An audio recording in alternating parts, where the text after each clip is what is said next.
এবার ভারতের পশ্চিমবঙ্গের মুর্শিদাবাদ জেলার ফারাক্কা ব্যারেজের 109টি গেট খুলে দেওয়া হয়েছে।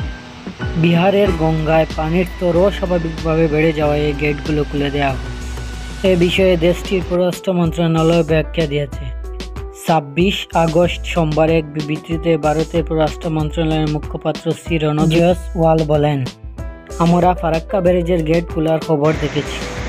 গেট খোলার স্বাভাবিক গতিপথে নদীর বাটিতে পদ্মা 11 লাখ কিউসেক পানি প্রবাহিত হবে।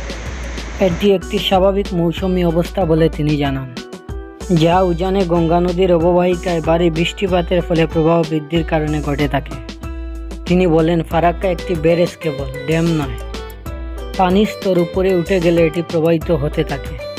ফারাক্কা খালে 40,000 কিউসেক পানি সরানোর জন্য এটি নিছক একটি কাঠামো, যা প্রধান গঙ্গা নদীর ওপরের গেটগুলোর একটি সিস্টেম ব্যবহার করে সাবধানতার সঙ্গে করা হয়। ব্রিফিংয়ে তিনি আরও জানান, প্রোটোকল অনুযায়ী নিয়মিত ও সময়মতো যৌথ নদী কমিশনের সংশ্লিষ্ট বাংলাদেশের কর্মকর্তাদের সঙ্গে বাঁধ খুলে দেওয়ার তথ্য প্রদান করা হয়েছে।